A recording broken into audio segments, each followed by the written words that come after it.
और क्षमा करें, हम सब ब्रजवासी हैं भैया, हम पे और कछु ना आवे।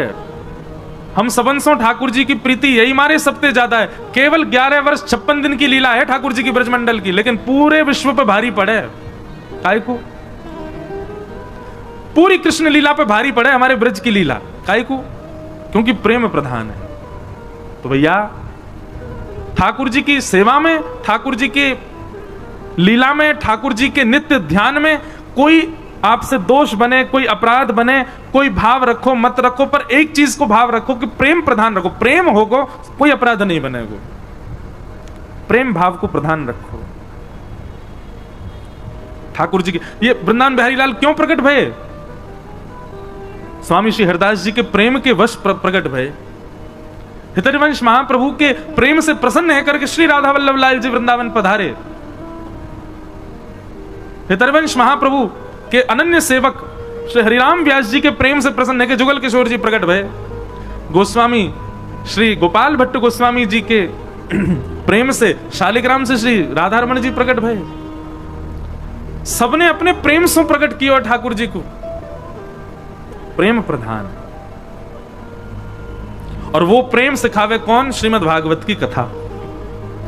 इसलिए यहां ज्ञान लेवे के काजे, वैराग्य लेवे के काजे आप सब नहीं हो, ये सब सुनवे के काजे हो, थोड़ा थोड़ा जीवन में छिड़काव करवे के काजे हो, पर मूल रूप से तो प्रेम की शिक्षा लेवे के काजे बैठे हो कथा में। प्रेम। ऐसी भागवत जी की कथा का निर्माण किया। श्रीमद् भागवत को निर्माण करके अपने पुत्र सुखदेव जी को प्रदान किया। सुखदेव जी ने वही भागवत की कथा परीक्षित को सुनाई और यहां सूक्ष्म महाभारत का प्रसंग सुनाया गया।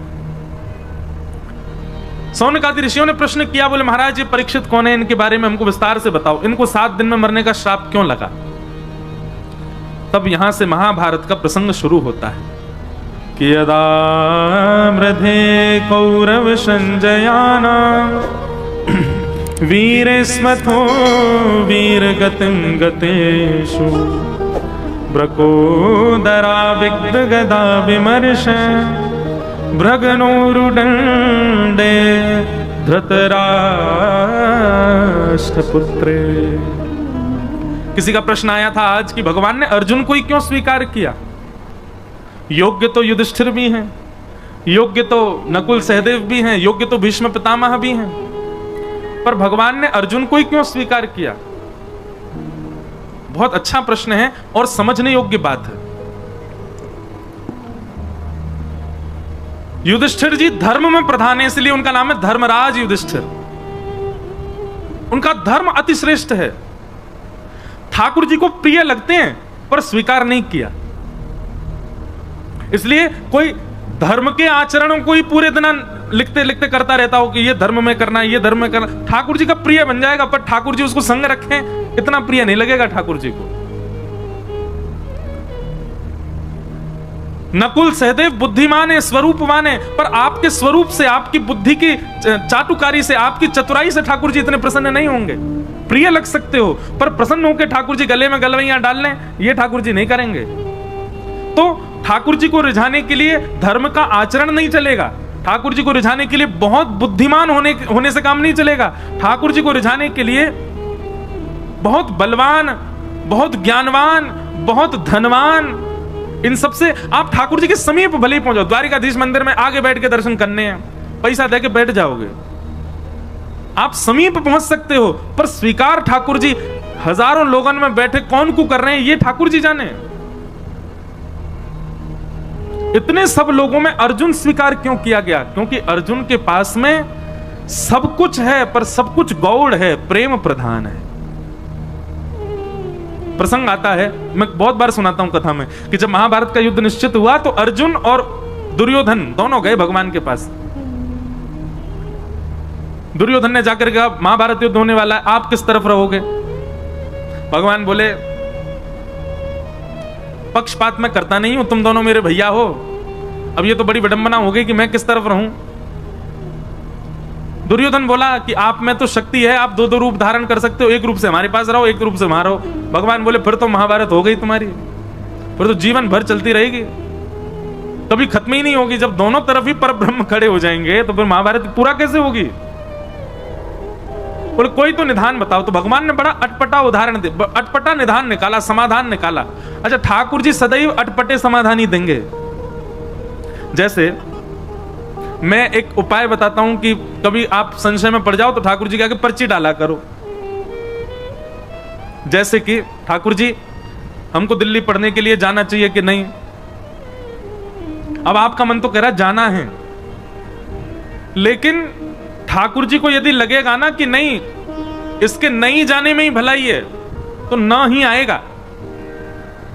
लेकिन कई बार ठाकुर जी ऐसे निर्णय भी लेते हैं, जैसे मान लीजिए आपने ठाकुर जी के आगे पर्ची डाली, दिल्ली जाके पढ़ना है, तो ठाकुर जी कहे हाँ ठीक है जाओ। अब आप दिल्ली आ गए। अब दिल्ली आते ही महाराज क्या हुआ कि वहां के संगत के अनुसार इतने बिगड़ते चले गए महाराज, सब काम बिगड़ता चला गया सब कुछ। अब फिर आप सोचो अरे ठाकुर जी ने तो आज्ञा करी थी कि हाँ जाना है, फिर ऐसा क्यों? निश्चित ही भविष्य में आप कई बार ठाकुर जी ऐसे निर्णय भी लेंगे कि उन निर्णयों में आपको ठोकर लगे, ठोकर से आपको पता चले कि नहीं आगे मुझे ऐसा करना है, तो जबरदस्ती ठाकुर जी ऐसा निर्णय लेके देंगे जिसमें आपको जबरदस्ती गिरना ही पड़े। कई बार अनुभव किया मैंने। हम कुछ पूछते हैं लाल जी से, अपने लाल जी के आगे पर्ची डालते हैं, तो लाल जी जो देते हैं ना, तो अब तो मैं जानने लगा हूं, अब तो मैं समझ गया हूं कि जो आएगा इसका मतलब यह है जो तू चाहता है वो नहीं मिलेगा, जो तेरे लिए जरूरी है वो मिलेगा। इसलिए ठाकुर जी के सामने जब कुछ संशय रखो तो उसमें यह मत सोचना कि आपको जो चाहिए ठाकुर जी वो देंगे, आपके लिए जो जरूरी है वही ठाकुर जी बताएंगे। और एक बात हमारी मान लीजिएगा, ठाकुर जी के आगे ये पर्ची डालने वाला काम इतना परेशान मत के करना उनको कि रोज ही डाल रहे हो, हर बात पे पूछे रहे हो चाय पिए कि नहीं पिए बताओ।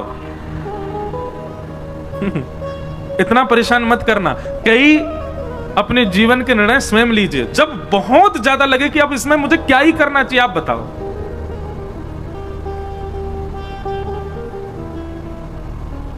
जैसे हम अभी गुरु दीक्षा नहीं देते, एक बार पर्ची मैंने मन रखा था कि जन्माष्टमी पर लाल जी से पूछेंगे, तो अचानक मेरे मन में आया कि आज जाके ठाकुर जी से पूछूं, बताओ हम गुरु दीक्षा देंगे। बहुत सारे लोग आते हैं कि दें। अब कभी कभी मन में कई एक तो मुझे ऐसे मिले, वो कह रहे वो आप चाहते नहीं हो कि हम भक्ति मार्ग में आगे बढ़े इसलिए हमको दे नहीं रहे हो। मैंने भैया ऐसे मत कहो, कुछ भाव है इसलिए नहीं दे रहा। तो ठाकुर जी से हम पूछने गए, तो जैसे ठाकुर जी के आगे पर्ची डाली उठाई तो उसमें आ गया नहीं अभी मत दो। हमने जाके अपने पिताजी को बताई, पिताजी ठाकुर जी अभी मना कर रहे हैं दीक्षा देवे की। पिताजी ने समय देखा, बोले 2 बज रहे हैं लाला दोपहर के, और ठाकुर जी के गैया चरावे को समय है, ठाकुर जी अपनी गैया को हाँक रहे हैं, तू पर्ची डाल के उनको परेशान कर रहा हो। तो गुस्सा में कहिए नहीं ले जा।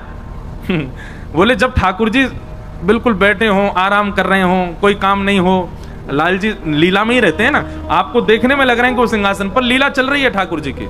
इस समय ठाकुर जी गैया चरा के लौट रहे होंगे, अब कितने बज गए 6 बज गए, आ गए, अब फल पा रहे होंगे। अब फल पा करके फिर यशोदा मैया पहुंचेगी, ठाकुर जी के हाथ पामन को पहुंच के फिर आरती करेगी, अरे मेरो लाला आएगा गैया चरा के आयो। फिर ठाकुर जी सब बताएंगे आज मैया वो गैया ने ऐसी लात मारी मेरे तो यहाँ लग गई, माँ गयो मैया वहां ऐसे बनचर जीव मिले, सब मैया से बतियामेंगे, फिर मैया को बताएंगे आज कहा पावे को मने, फिर पावे बैठेंगे। ऐसे ठाकुर जी की लीला तो चलती रहती है, कभी विश्राम नहीं होती। मेरे आपके लिए हमें ऐसा लगता है कि ठाकुर जी जड़वत हमारे सामने बैठे हैं, पर यही प्रेम स्वरूप यदि आपके चित्त में आ जाए तो आप जब देखोगे तब लगेगा कोई लीला चल रही है। इस समय ठाकुर जी किसी लीला में, हमारे पिताजी बोले कि लीला में ठाकुर जी अभी गैया चरावे गए, तू पर्ची डाल लो है। बोले जब ठाकुर जी अनवसर में हो, कोई काम ना कर रहे हो तब डालियो। तो पर्ची डालने का, कोई भी बात पूछने का सबसे बढ़िया समय रात्रि में जब ठाकुर जी शयन में जा रहे हो, तब ठाकुर जी को भोग लगावेगा तब पर्ची डालो। और इतना समय प्रदान करो लाल जी, सुबह जब मंगला होगी ना तब हम पर्ची उठाएंगे। रात भर में आपको जो चाहिए इसकी जिद मत करना भगवान से, हाँ ही दे दियो यहां से काम करने को नहीं, मेरे लिए जो उपयोगी आप बताना। और फिर ठाकुर जी जो दे दें उत्तर उस पर इतना विश्वास कर लेना, इतना विश्वास कर लेना। आज हम सही बता रहे हैं, हमने अपने जीवन में ज्यादा नहीं 5 या 6 बार ही ठाकुर जी से पूछा होगा, पर कई निर्णय ऐसे थे जिसमें मन व्यथित हुआ कि नहीं ये तो ठाकुर जी आपको ऐसे नहीं कहना था, ये तो इसमें भलाई होती, ठाकुर जी आपने मना कर दिया। पर जब ठाकुर जी की बात को माना गया तो फिर उसका प्रतिफल मीठा ही मिला। कई बार ठाकुर जी ऐसे निर्णय भी ले देंगे कि जिससे आपको ठोकर भी खानी पड़े तो भी विश्वास मन में रखना, कोई बात नहीं ठाकुर जी ने गिराया भी हमारी भलाई के लिए। तो दुर्योधन और अर्जुन दोनों गए भगवान के पास और भगवान से कहा महाभारत युद्ध में आप किस पक्ष में रहोगे? तो भगवान ने बड़ा अटपटा निर्णय लिया, अटपटा ही लेते हैं। बोले सुनो, एक तरफ मेरी सेना रहेगी, भगवान की सेना छोटी मोटी नहीं है, अद्भुत द्वारिका की सेना एक तरफ रहेगी और एक तरफ अकेला मैं रहूंगा। लेकिन मैं जिस तरफ रहूंगा उस तरफ शस्त्र नहीं उठाऊंगा, बिना शस्त्र के रहूंगा जिस तरफ भी रहूंगा। तुम लोग मुझसे बाद में मत कहना कि भाई तलवार उठाओ, धनुष उठाओ, भाला उठाओ, जे उठाओ, कुछ नहीं, खाली हाथ रहूंगा। एक तरफ मेरी सशस्त्र सेना और एक तरफ अकेला बिना शस्त्र का मैं। अब दोनों चूज कर लो, कौन मुझे ले जाएगा, कौन सेना को। तो निश्चित है मैं और आप भी अगर दुर्योधन की तरफ होते तो हम भी भगवान को ठुकरा देते। नहीं मांगते हम ठाकुर जी को।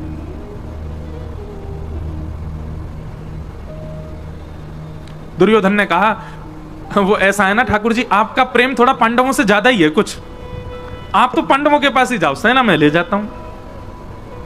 भगवान बोले ले जाओ।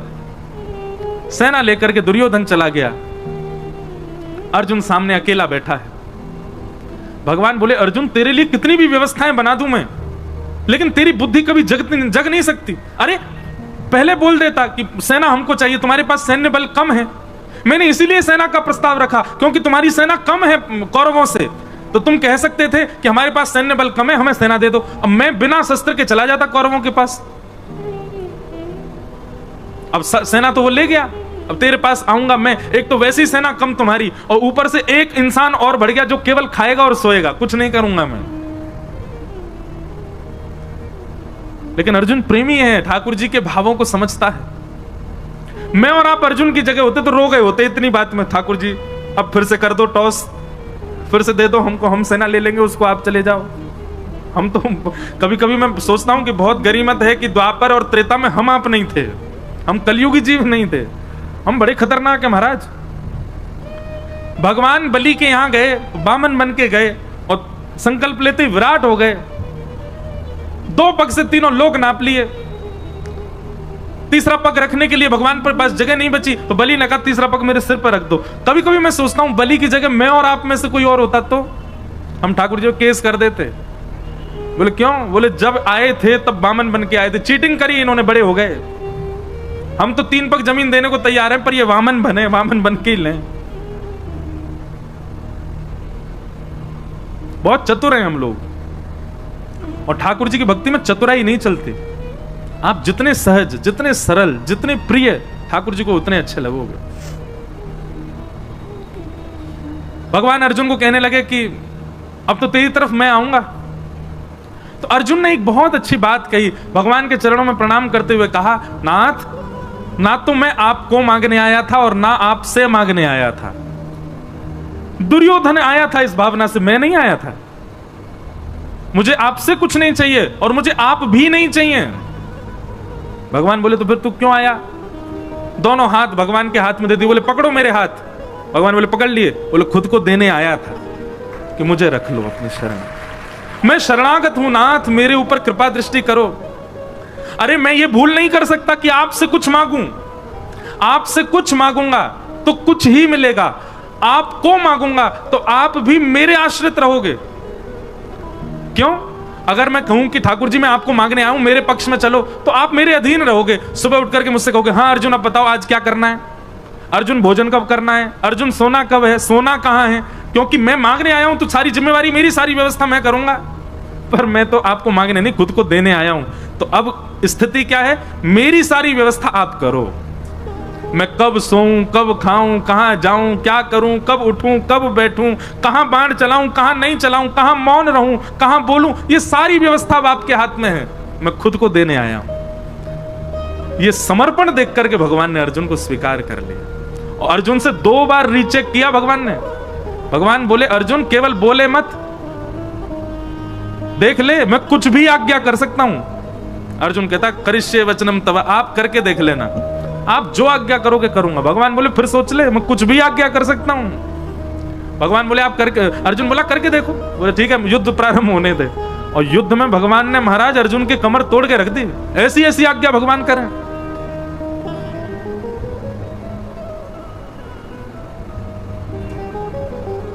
लेकिन हर आज्ञा को स्वीकार किया अर्जुन ने।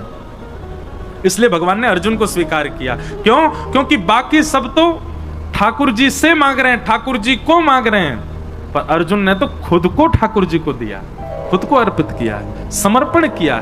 समर्पण किया इसलिए भगवान उसके सारथी बन गए। और सारथी का मतलब कोई भगवान की पदवी कम नहीं हो गई है, बल्कि और श्रेष्ठ। हम सबको अपना सारथी ठाकुर जी को। सारथी मतलब कौन? जो राह दिखावे, जो लेकर के चले, कहां जाना है, कहां मुड़ना है, कहां बैठना है, कहां चलना है, ये सारथी ही तो कर सकता है। सारथी के अधीन होता है पीछे बैठा व्यक्ति। हर व्यक्ति अपना सारथी श्री कृष्ण को बनावे। जहां ले चलोगे वहीं मैं चलूंगा, जहां नाथ रख दोगे वहीं मैं। ये जीवन समर्पित चरण में तुम्हारे, तुम ही मेरे सर्वस्व, तुम ही प्राण प्यारे। तुम्हें छोड़कर नाथ किससे कहूंगा, जहां ले चलोगे वहीं मैं चलूंगा। हम लोग ऐसे नहीं जी सकते। हम लोग तो बड़े खतरनाक है महाराज। सुख संपत्ति घर आवे, कष्ट मिटे तन का, ओम जय जगदीश हरे। और अंत में गाते गाते वो, तेरा तुझको अर्पण क्या लागे मेरा, ओम जय जगदीश हरे। मेरा क्या है नाथ, सब आपका ही तो है। भगवान कहेंगे लाओ चलो वापस करो हमको, ये घर, ये दुकान, ये गाड़ी सब मेरी है, लाओ सब द्वारिकाधीश को अर्पित करके आओ। अरे ठाकुर जी वो तो आरती में लिखा इसलिए गा रहे थे हम, ऐसे थोड़ी कि आपको सब ले ही लेना है। अर्जुन जैसा समर्पण नहीं है हमारे पास। अर्जुन जैसा समर्पण लाओ। भगवान ने एक बार कह दिया तो ना, हां तो हां।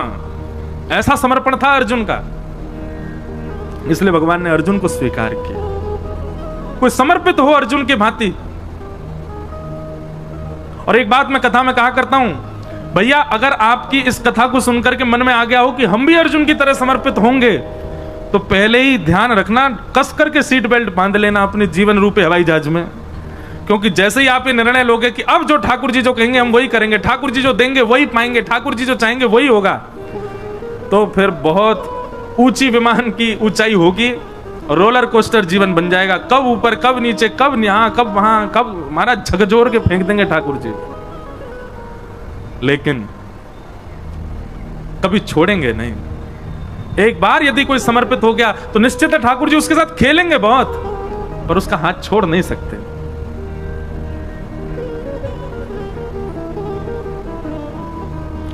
हमारे इधर देखो, यहां देखो, यहां देखो, गोवर्धन में विराजमान थे पंडित श्री गया प्रसाद जी महाराज। नाम सुना? आप में से कई लोगों ने तो दर्शन भी किए होंगे पंडित श्री गया प्रसाद जी महाराज के। कौन यहां कोई है जिन्होंने दर्शन किया? हाथ ऊपर करो। जय हो भैया, हम आप सबन के ही दर्शन कर लें। महाराज जी के तो दर्शन हमको नहीं हो पाए, पर महाराज जी के वचनामृत, महाराज जी की जीवनी आदि में सब देखता रहता हूं। अद्भुत भाव।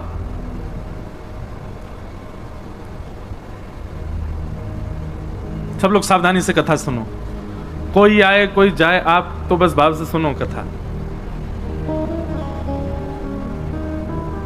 पंडित जी महाराज की वाणी में एक बात बड़ी बढ़िया लगती थी।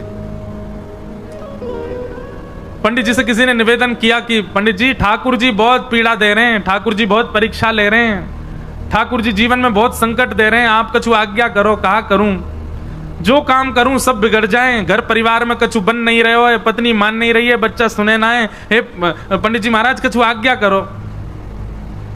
पंडित श्री गया प्रसाद जी महाराज आज्ञा देते हुए कितनी अच्छी बात कहते, बोले अरे भैया, ब्रजभाषा में ही बोलते, बोले जी कन्हैया है ना, जाको खेलवे को बड़ो मन करे, सो जे हमारे संग खेल खेलो करे। कभी पत्नी को उठाए दे, कभी बालकन को उठाए दे, कभी काम बिगाड़ दे। जाके हम सबरे खिलौना है, जो हमारे संग खेल है। लेकिन भैया यह बात से दुखी मत हो कि ठाकुर जी खेल काहे को रहे, बल्कि ठाकुर जी से प्रार्थना करो जितनो मन चाहो ठाकुर जी उतनो खेलो, पर खिलौना बदलना नहीं चाहिए, मैं ही रहूं आपको खिलौना, खूब खेलो। जैसो जीवन देनो है मुंह को दे दो, लेकिन नाथ मेरो त्याग मत करो। अब ये भी एक भाव मन में आ रहे हो कि हम सब गा रहे हैं कि हरि जी मेरे अवगुण चित्त ना धरो। मेरे अवगुणों को ठाकुर जी आप देखना नहीं। तो मानो ये पंक्ति गानी प्रारंभ करी तो पहले पूज्य गुरुदेव भगवान आए, फिर पूज्य श्री रसिया बाबा महाराज आए, भगवती प्रसाद गंधर्व जी आ गए। तो मानो ठाकुर जी ने 3 महापुरुष भेज के प्रमाणित कर दिया, ना धर रो अवगुण तेरे चित्त में, तू चिंता मत करे। ये 3 वैष्णवन को भेज करके ठाकुर जी मानो ये कह रहे हैं कि भैया आप प्रत्यक्ष प्रकट है कि ठाकुर जी ना कहेंगे कि तेरे अवगुण में ना देख रहो, ना विचार कर रहो। तो यही भाव से मानो ठाकुर जी प्रमाणित कर रहे हो, कोई बात ना भैया, क्षमा किए, तेरे अवगुणन पे मेरी दृष्टि ना है, तू आनंद कर। तो ऐसी भावना है। रसिक जनों के पद बड़े अद्भुत हैं। हमारे अष्टछाप के कवि गोस्वामी तुलसीदास जी की विनय पत्रिका, जैसे ये पद है ऐसी विनय पत्रिका में गोस्वामी जी का भी एक पद है। हरि जी तुम बहुत अनुग्रह कीन हो, हरि जी तुम बहुत अनुग्रह कीन हो। अब पद तो ढूंढवे तो मिलेगा नहीं, लेकिन भाव बहुत सुंदर है वहां पर भी। बोले नाथ आपने मुझे बहुत बड़ा अनुग्रह किया। भगवान पूछ रहे हैं मैंने कहा अनुग्रह किया तुम पे? तो गोस्वामी जी कह रहे हैं, बोले आपने सबसे बड़ा अनुग्रह तो यही किया कि आपने मुझे मानव बनाया। श्रीमद् भागवत में भी भगवान कहते हैं, हृदय माध्यम सुलभम सुदुर्लभम प्लवम सुकल्पम गुरुकर्ण धारम मयानुकूलेन नभस्वतेरितम पुमान भवाब्धिम न तरेत्स आत्मा। मैंने मानव के ऊपर सबसे बड़ी कृपा यही की कि मैंने उसको मानव बनाया। अरे नित्य इसी बात का धन्यवाद कहो ठाकुर जी कि हमको आपने कोई जीव जंतु तो नहीं बनाया, मानव बनाया। गोस्वामी जी का वो पद बहुत सुंदर है। उसमें गोस्वामी जी कहते हैं आपने बहुत बड़ी कृपा की कि अत्यंत दुर्लभ मानव शरीर मुझको प्रदान किया।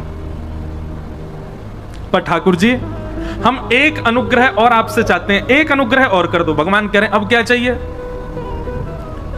तब गोस्वामी जी कहते हैं कि संसार रूपी विषय सरोवर में मेरी मन रूपी मछली घूम रही है। बहुत ध्यान से सुनना, संसार रूपी विषय सरोवर में मेरी मन रूपी मछली डोल रही है। कभी या मन रूपी मछली को मन पानी पूरी पे अटक जाए, कभी डोसान पे अटक जाए, कभी लस्सी पे अटक जाए, कभी ब्रजवासी पेड़ा पे अटक जाए, कभी कहीं अटक जाए, कभी पल्ली गरी वारी पे अटक जाए, कभी छतवारी पे अटक जाए, कभी कहीं अटक जाए। हे ठाकुर जी हमारी मन रूपी मछली संसार रूपी विषय सरोवर में घूम रही है। भगवान बोले तो हम क्या करें? बोले जिस प्रकार मछली पकड़ने वाला एक बांस में धागा डाल करके सरोवर के तट पर आकर के बैठता है और उस धागे में एक कुछ सामग्री लगा करके उसको नदी में फेंक देता है, सरोवर में फेंक देता है और फेंक करके मछली पकड़ने की प्रतीक्षा करता है, बैठ करके खड़ा रहता है वहीं पर ही। भगवान बोले तो बोले नाथ ऐसे ही आप अपनी कृपा रूपी वंशी लेकर के और अनुग्रह रूपी वो धागे में कछु कृपा बांध करके या विषय रूपी सरोवर में छोड़ दो। भगवान बोले तुम क्या करोगे? बोले आप खड़े खड़े इंतजार करो, विषय में घूमते घूमते घूमते घूमते जा दिन मेरो मन रूपी मछली आपके वह कृपा रूपी सामग्री से आकर के टकरा जाए, जैसे ही वह कांटे में फंस जाए सोई रस्सी खींच करके मुझको बाहर निकालनी हो। अब सुनने में तो आप लोगों को बड़ा सामान्य लगा, लेकिन ये भगवान को आज्ञा क्या दी जा रही है? आप आकर के सरोवर पर इस विषय रूपी नदी में कृपा रूपी डोर से अनुग्रह रूपी रस्सी डाल करके बैठे रहो, प्रतीक्षा करो। मैं यत्न नहीं करूंगा आपके पास आने का, आप बस कृपा रूपी रस्सी डाल के बैठे रहो। काओ दिना गलती से मैं टकरा जाऊं सो मुझको बाहर निकाल लिया। भगवान बोले गोस्वामी जी बड़े चतुर हो आप, ऐसी चतुराई भक्तन में अच्छी है। सांसारिक चतुराई ठाकुर जी को प्रिय नहीं, लेकिन भक्ति में चतुराई हो तो ठाकुर जी को बहुत बढ़िया लगे। तो हम किस विषय पर चर्चा कर रहे थे? अर्जुन। भगवान ने अर्जुन को ही क्यों स्वीकार किया? महाभारत में इतने पात्र हैं, केवल अर्जुन ही क्यों प्रिय है ठाकुर जी को? क्योंकि अर्जुन ने पूर्ण समर्पण किया है। करिष्ये वचनम तव, आप जो कहोगे वो मेरे लिए अध्यादेश है, उसके आगे किंतु परंतु नहीं कहूंगा मैं। इसलिए भगवान ने अर्जुन को स्वीकार किया। तो महाभारत का प्रसंग सुनाया गया। अब प्रसंग बहुत बार विस्तार से कहा है, थोड़ा हम आगे चलते हैं। प्रथम स्कंद विश्राम कर दें, कल फिर ठाकुर जी का जन्मोत्सव भी होना है। महापुरुषों के थोड़े वचनामृत भी सुनेंगे, तो अभी हम विषय जो प्रमुख हो उसको थोड़ा थोड़ा कह के चलेंगे। महाभारत का युद्ध विश्राम हो गया,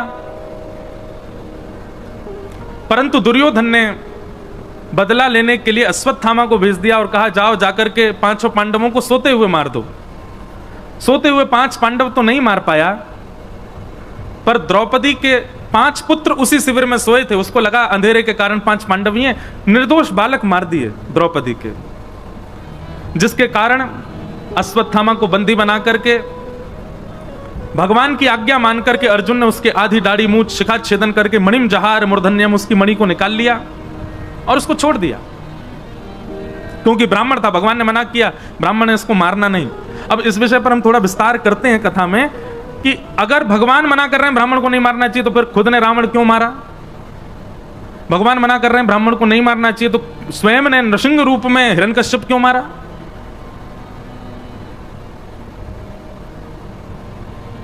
और जब स्वयं ने ब्राह्मण के रूप में ब्राह्मण का भी वध किया है, हिरण्यकश्यप का भी वध किया है, तो फिर आज अर्जुन से क्यों मना कर रहे हैं ब्रह्मबंधुर्ना हंतव्य?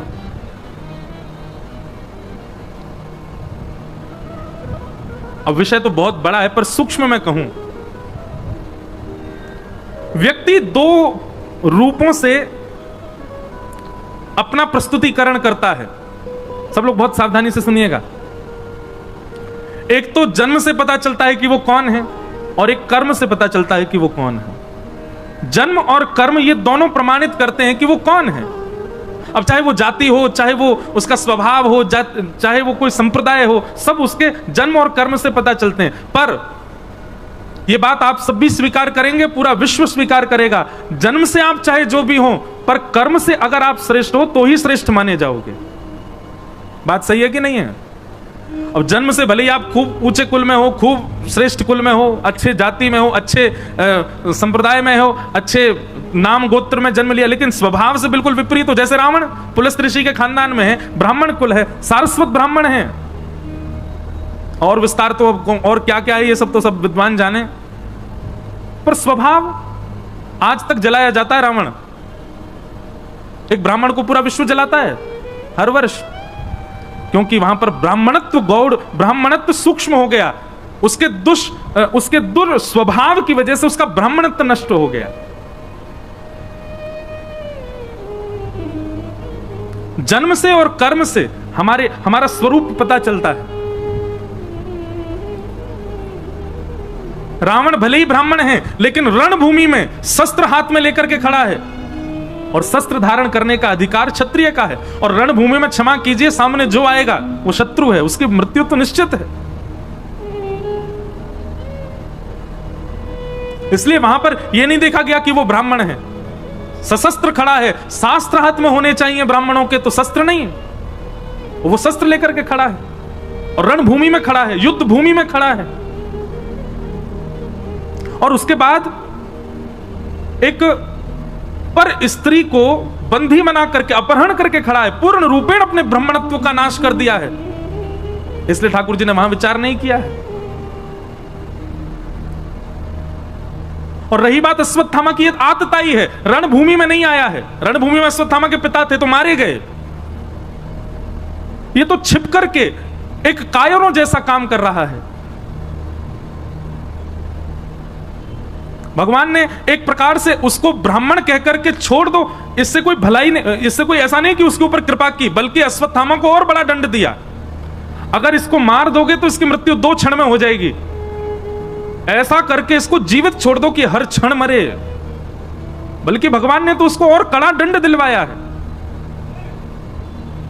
अश्वत्थामा आज भी चिरंजीवी है, आज भी जीवित है, परंतु अपने चिरंजीव होने पर, अपने अमर होने पर अश्वत्थामा को कभी प्रसन्नता नहीं होती होगी, रोता ही होगा हर क्षण। भगवान ने कहा बालकों के हत्यारे को अर्जुन मृत्यु दंड मत दो, ऐसा दंड दो कि हर क्षण मृत्यु के समान कष्ट हो और वो मरे भी ना। और वो दंड भगवान ने दिलवाया। और रही बात, एक मेरी बात आप बहुत ध्यान से सुनिएगा, कई जगह ब्राह्मणों के लिए थोड़ा पक्ष आता है कि उनको ऐसा नहीं, उनके प्रति ऐसा, तो कई लोग बोलते हैं महाराज जी उनके पक्षपाती हैं क्या भगवान? हाँ हैं। एक बात ध्यान से सुनना, सबके लिए दंड का निधान है, सबके लिए भगवान कहते हैं तुम ही दंड दे दो। ब्राह्मण को दंड मत दो। तो हमको लगता है भगवान पक्ष कर रहे हैं, ब्राह्मणों के लिए इतनी छूट कर देते हैं। नहीं, भगवान कहते हैं बाकियों को दंड तुम दो, ब्राह्मणों को तो मैं दंड दूंगा। अरे मैंने ब्राह्मण कुल में भेजा, इतने श्रेष्ठ कुल में भेजा, इतना योग्य बना करके, उसके बाद भी दुष्कर्म।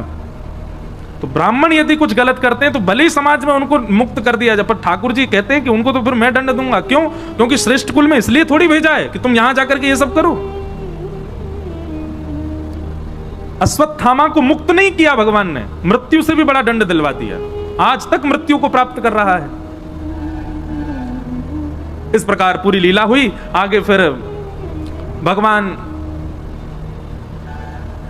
रथ में आरूढ़ होने लगे, सबसे बोले भैया अब सब हो गया है, सब कुछ व्यवस्थित हो गया, हस्तिनापुर के राजा बन गए, राज्य गद्दी पर युधिष्ठिर को बैठने की भगवान ने आज्ञा कर दी, सब कार्य सब निवृत्त होने लगे। भगवान जैसे ही जाने लगे, इतने में ही अश्वत्थामा ने संपूर्ण कुरुवंश को नष्ट करने के लिए, पांडवों के वंश में कोई तर्पण करने वाला ना बचे, यह विचार करके अभिमन्यु की पत्नी गर्भवती है, सगर्भा है, उसके गर्भ को नष्ट करने के लिए ब्रह्मास्त्र छोड़ दिया।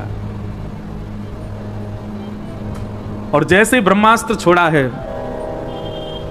भगवान उसी समय रथ में बैठ करके जा रहे हैं और ब्रह्मास्त्र उत्तरा को मारने के लिए आ रहा है। उसी समय दोनों भुजा उठा करके ठाकुर जी की ओर दौड़ती है उत्तरा कि पाहि पाहि महायोगिन देव देव जगतपते नान्यम तद्भयम पश्ये यत्र मृत्यु परस्पर। दोनों भुजा उठा करके पूर्ण समर्पण की भावना से ठाकुर जी की ओर दौड़ी है। हे जगतपति मेरी रक्षा करो। जैसे ही दोनों भुजा उठा करके भगवान की ओर दौड़ी, वहां युधिष्ठिर भी खड़े हैं, वहां अर्जुन भी खड़े हैं। अरे उत्तरा के खास ससुर जी हैं अर्जुन, अभिमन्यु की पत्नी है, अपने ससुर जी के पास नहीं गई। युधिष्ठिर राजा हैं, राजा के पास नहीं गई, किसी के पास नहीं गई, सीधे भगवान के पास गई है। और मानो सबको यह बता दिया कि रक्षक तो केवल और केवल यही हैं, द्वारिकाधीश जगतपति। पति शब्द का अर्थ क्या होता है? रक्षक। ये जगत रक्षक हैं। आप चाहे कितनी भी ऊंची पदवियों पर बैठे हो, चाहे कितने भी बड़े बलवान हो, पर विश्व रक्षक तो यही हैं। इसलिए किसी की शरण में नहीं गए। द्रौपदी ने जो गलती की थी चीरहरण के समय, सबके आगे हाथ फैलाए, आज उत्तरा ने वो गलती नहीं की, सीधी दौड़ी भगवान के पास। और मानो ऐसा विद्वत जन कहते हैं कि उत्तरा ने भगवान से जाके कहा, मुझे भले ही कुछ भी हो जाए, मेरे गर्भ के बालक को बचा लीजिए, मेरे गर्भ के उस बालक को जीवित रखिएगा नाथ।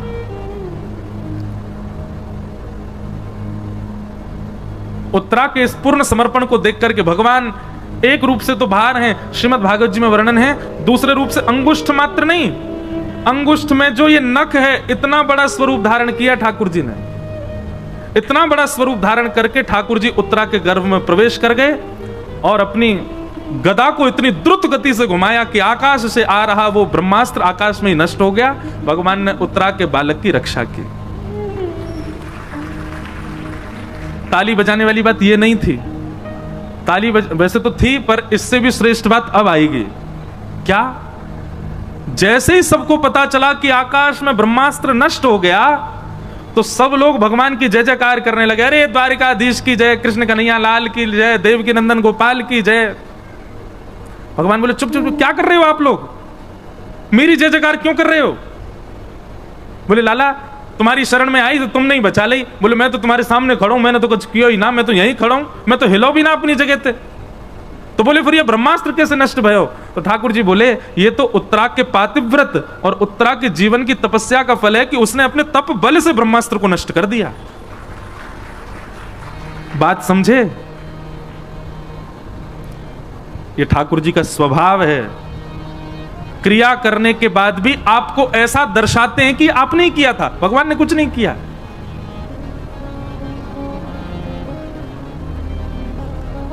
पूरी लीला कर दी भगवान ने, उत्तरा के गर्भ में प्रवेश करके रक्षा कराए ठाकुर जी। पर बाहर क्या कह रहे हैं सबको? अरे नहीं नहीं, उत्तरा की जय जयकार करो, इसके पातिव्रत बल ने, इसके जीवन भर की तपस्या ने, इसके सत्कर्मों ने इसकी रक्षा की है।